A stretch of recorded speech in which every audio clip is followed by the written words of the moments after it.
Hello, আসসালামু আলাইকুম রহমতুল্লাহ। শুরু করছি আজকের ক্লাস। আমি হাসান মাহমুদ।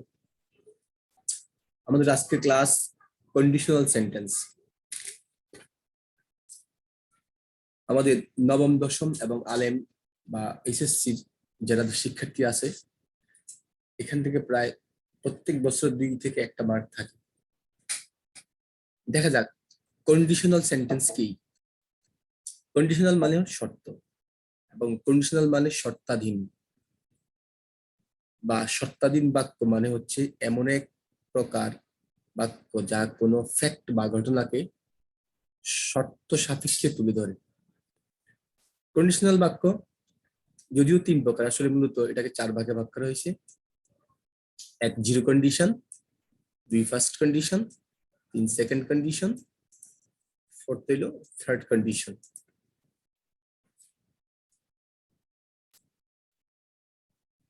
জিরো কন্ডিশন কি? অর্থাৎ কন্ডিশন মানে যে বাক্যে ইফ থাকবে, ইফ, ওটাই কন্ডিশনাল। এটাকে বলা সাবঅর্ডিনেট ক্লজ বা সহকারী ক্লজ। আর এর উপর ডিপেন্ড করে লিখতে হবে আমার মূল বাক্য বা প্রিন্সিপাল ক্লজ।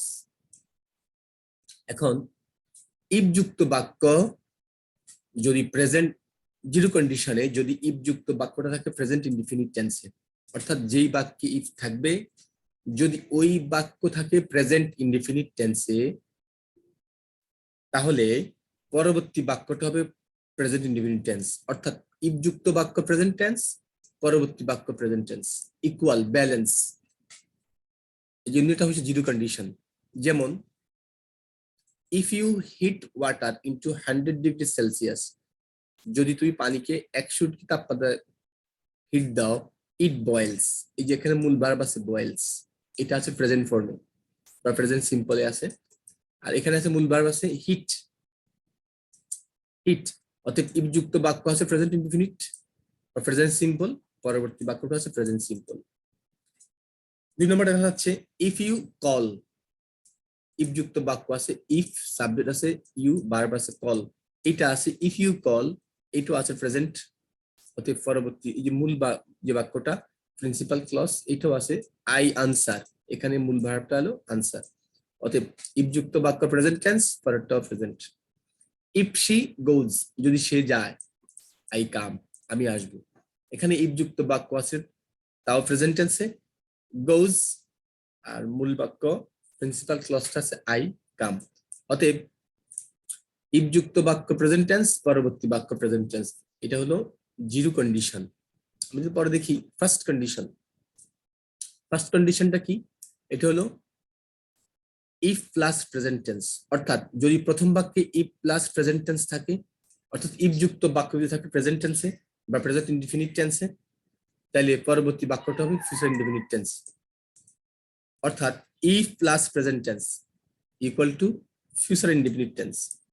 এর অর্থ হইল ইফ যুক্ত বাক্য প্রেজেন্ট টেন্সে থাকলে অবশ্যই অবশ্যই আমাদের পরবর্তী বাক্যটা হবে ফিউচার ইনডিফিনিট টেন্স।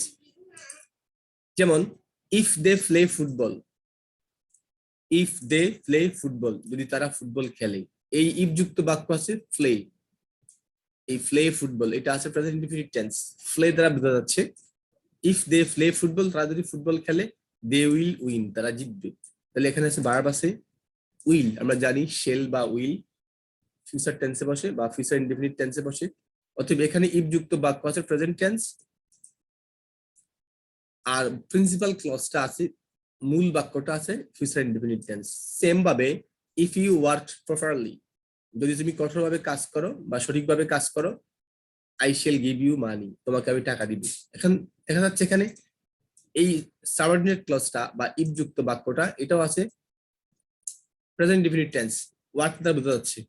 আর পরবর্তী বাক্য আছে I shall give you money. এখানেও দেখা যাচ্ছে মূল বাক্যটা শেল আছে। আমরা জানি শেল এবং উইল ফিউচার ইনডিফিনিট টেন্সে বসে। থার্ড ওয়ান দেখাচ্ছি ইফ ইট রেইনস, যদি বৃষ্টি হয়, if it rains present indefinite tense, they will not play, তারা খেলবে না। ফোর্থ আছে ইফ ইউ রিড অ্যাটেন্টিভলি, যদি তুমি মনোযোগ সহকারে পড়ো। এই বাক্যটা ইফ যুক্ত বাক্যটা প্রেজেন্ট ইনডিফিনিট টেন্সে, বোঝা যাচ্ছে রিড দিয়ে। তাহলে আমাদের পরবর্তী বাক্যটা হচ্ছে you will get A plus, তুমি এ প্লাস পাবে। এখানে এটাও আছে প্রেজেন্ট ফিউচার ইনডিফিনিট টেন্স। তাহলে বোঝা যাচ্ছে ইফ যুক্ত বাক্য যদি থাকে প্রেজেন্ট টেন্সে, পরবর্তী বাক্যটা হবে ফিউচার ইনডিফিনিট টেন্স। এরপর সেকেন্ড কন্ডিশন, এটা দুইটা ভাগ করছে সেকেন্ড কন্ডিশন, এ এবং বি। এটা কি? অর্থাৎ এটা হলো এ if plus first indefinite, if plus first indefinite. অর্থাৎ ইফ যুক্ত বাক্য যদি থাকে ফার্স্ট ইনডিফিনিট টেন্সে, আমাদের মূল বাক্যটা বা প্রিন্সিপাল ক্লজটা হবে সাবজেক্ট প্লাস উড অথবা কুড অথবা মাইট। অর্থাৎ সাবজেক্টের পরে উড দিলে হবে, কুড দিলে হবে, মাইট দিলে হবে। এরপরে ভার্বের প্রেজেন্ট ফর্ম বা ভার্বের বেস ফর্ম আমরা জানি, shall, should, will, would, can, could, may, might, ought to, be going to, need, dare, must, এগুলো হলো মডাল ভার্ব। আর সাধারণত মডাল ভার্বের পরে মূল ভার্বের কখনো পরিবর্তন হয় না, অর্থাৎ মূল ভার্ব সবসময় বেস ফর্মে হয়। তাহলে মূল কথা হচ্ছে যদি ইফ যুক্ত বাক্য থাকে পাস্ট টেন্সে বা ফার্স্ট ইনডিফিনিট টেন্সে, তাহলে আমার মূল বাক্যটা হবে, পরবর্তী বাক্যটা হবে আমার সাবজেক্ট প্লাস উড অথবা কুড অথবা মাইট, এরপরে ভার্বের বেস ফর্ম বা প্রেজেন্ট ফর্ম। যেমন if I won the lottery, এখানে আছে উইন ছিল মূল ভার্ব, উইন থেকে হয়েছে ওন, তাহলে ইফ যুক্ত বাক্যটা হচ্ছে ফার্স্ট ইনডিফিনিট টেন্সে। পরবর্তী বাক্যটা হয়েছে I would build a house, আমি একটা হাউস তৈরি করতাম। এই উইলের ফার্স্ট টেন্স উড, তারপর এখানে উড দিলে হবে, কুড দিলে হবে, মাইট দিলে হবে। অর্থাৎ পরবর্তী বাক্য বা প্রিন্সিপাল ক্লসে সাবজেক্টের পরে উড দিল রাইট, কুড দিল রাইট এবং মাইট দিল রাইট। এরপরে মূল ভার্বের বেস ফর্মে যে বিল্ড লেখা আছে এখানে, পরবর্তী বাক্য লেখা আছে if they went to field, এটা আছে গোর ফার্স্ট টেন্স ওয়েন্ট, মানে ইফ যুক্ত বাক্য আছে ফার্স্ট ইনডিফিনিট টেন্সে। তাহলে পরবর্তী বাক্য লেখা আছে দে কুড সি সামথিং, তারা কিছু দেখতে পারত, তাহলে আছে দে কুড সি সামথিং। তাই বোঝা যাচ্ছে ইফ যুক্ত বাক্য আছে ফার্স্ট ইনডিফিনিট টেন্স, পরবর্তী বাক্য আছে subject plus would, could, might, এটাও first indefinite tense, first condition. If I saw him, যদি তাকে আমি দেখতাম, আই উড কল হিম, তাকে আমি ডাকতাম। এখানে লেখা আছে আই স, সি থেকে ফার্স্ট টেন্স স হয়ে গেছে, তাহলে ইফ যুক্ত বাক্য আছে সি থেকে স এবং মূল বাক্য আছে এনে আই উড কল হিম। এখানে উড জায়গায় কুড দিলে হবে, আবার বলছি মাইট দিলে হবে, তারপরে কুড দিলে হবে। সেকেন্ড কন্ডিশন বি, এটা কি? এটা হলো আগের মতোই ঠিক সেকেন্ড কন্ডিশন এর মতো। এখানে সেকেন্ড কন্ডিশন এতে ছিল আমার subject plus if plus subject plus মূল ভার্বের ফার্স্ট ফর্ম, অর্থাৎ ইফ যুক্ত বাক্য ছিল ফার্স্ট ইনডিফিনিট টেন্সে। এটা হলো আনরিয়েল পাস্ট, এটা অর্থাৎ সাবজেক্টের পরে সবসময় ওয়্যার থাকবে, কাল্পনিক বাক্য। হ্যাঁ, ইফ আই ওয়্যার বার্ড, যেমন if plus subject plus were আছে এখানে, এখানে ওয়্যার, এখানে ওয়্যার, এটাও ওয়্যার, এগুলো কাল্পনিক ইমাজিনেটিভ সেন্টেন্স। যে if I were a bird, এটা আনরিয়েল। যদি আমি পাখি হইতাম, if I were a king, যদি আমি রাজা হইতাম, ইফ আই ওয়্যার ইউ, যদি আমি তুমি হইতাম, সহজ সম্ভব না এগুলা। If I were a rich man, যদি আমি ধনী হইতাম। তাহলে কন্ডিশনাল এ তে বসতে পারে subject plus if plus subject plus মূল ভার্বের ফার্স্ট ফর্ম, আবার বসতে পারে if plus subject plus were. যাই হোক, তাহলে পরবর্তী বাক্যটা বসবে সাবজেক্ট প্লাস উড, আবার উড অথবা মাইট, এরপরে ভার্বের বেস ফর্ম। যেমন ফ্লাই আছে বেস ফর্মে, বিল্ড আছে বেস ফর্মে, তারপরে ডু আছে বেস ফর্মে, তারপরে এখানে হেল্প আছে বেস ফর্মে। তা বোঝা যাচ্ছে ইফ প্লাস আনরিয়েল পাস্ট, অর্থাৎ if plus subject plus were equal to হলো subject plus would, could, might plus ভার্বের বেস ফর্ম প্লাস বাকি অংশ। এখানে ওই যে ফ্লাই এর পরে লেখা আছে টু ইউ এ মস, আচ্ছা, তারপর লেখা আছে this the help the poor, দরকার নেই, এগুলো না দিলেও আমার বাক্য সঠিক। I would fly, I could build, মানে ইনকমপ্লিট দেখায় কিন্তু স্ট্রাকচার ঠিক আছে। অতএব সেকেন্ড কন্ডিশনে বি তে আমার subject plus if plus subject plus were যদি থাকে, আমরা পরবর্তী বাক্য লিখব subject plus would, could, might plus ভার্বের বেস ফর্ম। থার্ড কন্ডিশন, এটা হলো একেবারে ইজি। থার্ড কন্ডিশন মানে ইফ যুক্ত বাক্য যদি থাকে ফার্স্ট পারফেক্ট টেন্সে, if plus first perfect tense, অর্থাৎ ইফ যুক্ত বাক্য যদি ফার্স্ট পারফেক্ট টেন্সে থাকে, অবশ্যই পরবর্তী বাক্যটা হবে সাবজেক্ট প্লাস হয় উড হ্যাভ অথবা কুড হ্যাভ অথবা might have. Subject plus would have, subject plus would have, HAVE, would have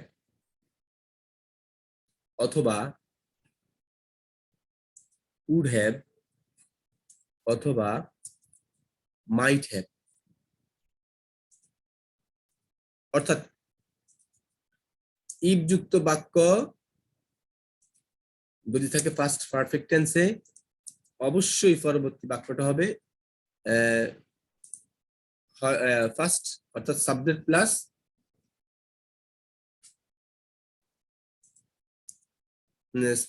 subject plus would have অথবা কুড হ্যাভ অথবা মাইট হ্যাভ, এরপর ভার্বের থার্ড ফর্ম। কারণ হ্যাভ হ্যাজ হ্যাড এর পরে এমনি মূল ভার্বের থার্ড ফর্ম হয়ে যায়।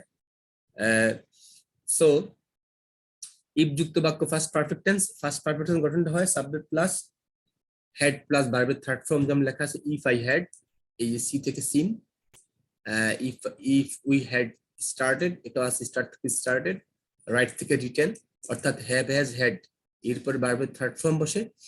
তাহলে ইফ যুক্ত বাক্য আছে ফার্স্ট পারফেক্ট টেন্সে, if I had seen him, পরবর্তী বাক্যটা হচ্ছে কি I would have given him the message, if we had started the work we could have finished it, if we had written the story we might have got full marks. তাহলে বোঝা যাচ্ছে এই বাক্যটা আছে ফার্স্ট পারফেক্ট টেন্স, এটাও আছে first perfect টেন্সে আছে, পরবর্তী বাক্যটা আছে ফার্স্ট পারফেক্ট টেন্সে।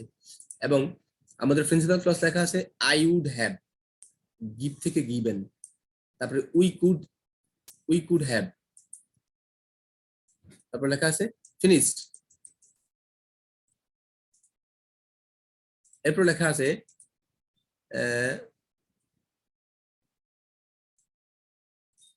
if we had written the story we might have got full marks।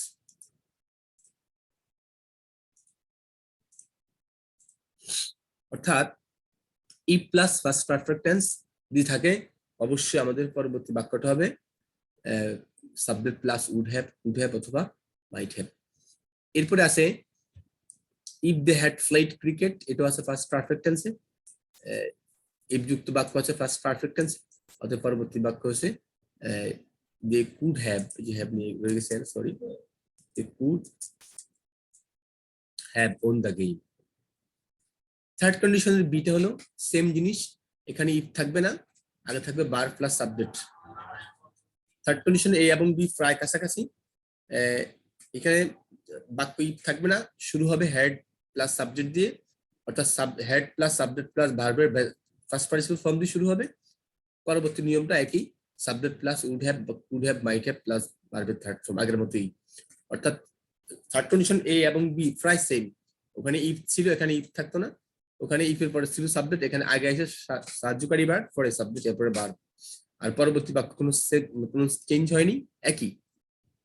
এই ছিল আমাদের কন্ডিশনাল সেন্টেন্স।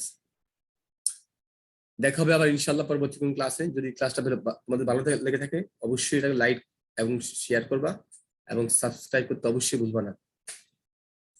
আল্লাহ হাফেজ।